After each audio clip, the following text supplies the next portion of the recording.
Good morning বন্ধুরা, আমি চলে এসেছি আবারও সকাল সকাল তোমাদের সামনে, তোমাদের সাথে, তোমাদের পাশে। তো দেখো, তোমাদের দুষ্টু মিষ্টি আজকে একটা অন্য নতুন ভিডিও নিয়ে এসেছি। তো সকাল সকাল জয় রাধা মাধব শ্রীকৃষ্ণর মূর্তি নিয়ে, ছবি নিয়ে দেখো তোমাদের সামনে তুলে ধরেছি।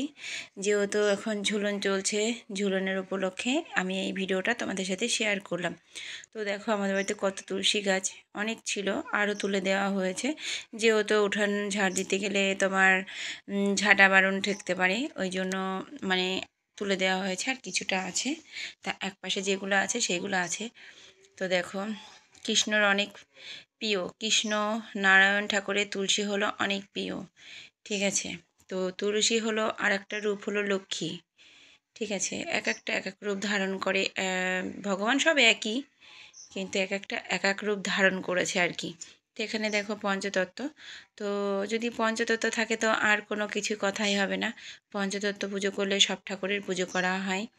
তো ঘরে যখনই কোনো ঠাকুর রাখা হবে, তো ঠাকুরের মাঝখানে কিন্তু পঞ্চতত্ত্ব না থাকলে পুজো সম্পূর্ণ হয় না। তো পঞ্চতত্ত্ব অবশ্যই রাখতে হবে, সিংহাসনে হোক, তোমার ঘরে ঠাকুরের কাছে।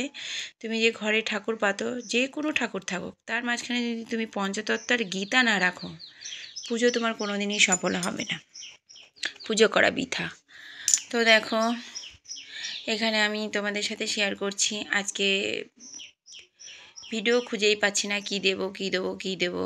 তো ভাবলাম যে আজকে তোমার ঝুলনের উপলক্ষে রাধাকৃষ্ণকে একটু তোমাদের সাথে শেয়ার করে দিই। তো দেখো, সত্যি খুব অসাধারণ লাগছে এদের রাধাকৃষ্ণ। রাধাকৃষ্ণ কাকে বলে? রাধাকৃষ্ণর মিলন কত সুন্দর করে দেখো। আর দেখো, আমার ঠাকুর ঘরে এখনও মা ঠাকুর জাগিয়েছে। তো আমি এখনও স্নান করিনি দেখে আমি ঠাকুর ঘরে ঢুকলাম না, বাইরে থেকে তোমাদেরকে একটু দর্শন করিয়ে দিলাম। যাই হোক, তো একটু ঘুরে ঘুরে তোমাদেরকে দেখালাম। তো আমি ভিডিওটা সকালবেলাই করেছি, তো কালকে ভিডিও করার টাইম পাইনি, যেহেতু আমি একটু কাজে ব্যস্ত ছিলাম এই জন্য। আর আমার না কটা দিন ধরে খুব শরীরটা খারাপ যাচ্ছে, কেন বুঝতে পারছি না। ওয়েদারের জন্য না কিসের জন্য জানি না, শরীরটা শুধু মানে মাথা ঘোরাচ্ছে আর কেমন যেন একটু ঘুম ঘুম পাচ্ছে, শরীরটা দুর্বল লাগছে। কিছু কাজ করতে ইচ্ছে করছে না, কিছু খেতেই ইচ্ছে করছে না, আমার শরীরটা খুব খারাপ লাগছে। যাই হোক, তবুও তোমাদের সামনে আমি তুলে ধরেছি। তো দেখো, শ্রীকৃষ্ণ গোবিন্দ হরে মুরারি, হে নাথ নারায়ণ বাসুদেবা। আমার এই গানটা খুব ফেভারিট। আমি যখনই ঠাকুরকে ভোগ লাগাই কিংবা আরতি করি, আমি এই গানটা করি, ঠিক আছে। তো দেখো, আমি আজকে ঝুলন তো শুরু হয়ে গেছে।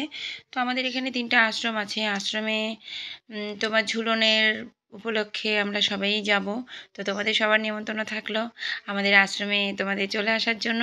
তো ঝুলনে খুব সুন্দর করে সাজাই। আর যেহেতু কালকে বৃন্দাজির বিয়ে গিয়েছে, খুব সুন্দর করে লাইটিং করেছিল, যেমন বিয়েবাড়িতে বরযাত্রী যেরকম একটা সুন্দর বিয়েবাড়ি করে সেরকমভাবে করেছে আশ্রমে। কিন্তু যেরকম আমি বললাম না তোমাদেরকে, আমি শরীরটা খারাপের জন্য আমি যেতে পারিনি। শরীরটা কমে সত্যিই খারাপ, এখন আমি ভিডিও ঠিক মতন দিতে পারছি না। তো যতটা পারছি ততটা তোমাদের সামনে তুলে ধরার চেষ্টা করছি। তো ভিডিওটাকে স্কিপ করবে না, ফুল ভিডিওটা দেখবে। তো আমি আজকে ভিডিও তোমাদের এটাই শেয়ার করলাম। তো আমার ভিডিওটা যদি তোমাদের ভালো লাগে, লাইক কমেন্ট শেয়ার করে দিও, পাশে থেকো, সঙ্গে থেকো। তো এই ছোট্ট বন্ধুটাকে কেউ ভুলে যেও না, ছোট্ট বন্ধুটা কিন্তু তোমাদেরকে অনেক ভালোবাসি। তোমরা দেখো, ভালো যদি না বাসো, আমি কি করে তোমাদের পাশে, তোমাদের আশেপাশে, তোমাদের মনের মধ্যে থাকবো বলো? আর আমি তোমাদের মনেই থাকতে চাই, একদম তোমাদের মন থেকে আমি বেরোতে চাই না। খুবই ভালোবাসি, যাকে যখন ভালোবাসি না, মন থেকে ভালোবাসি, কিন্তু কেউ আমাকে আপন করে নিতে পারে না, কেন জানি না, আমার নসিবটাই খারাপ।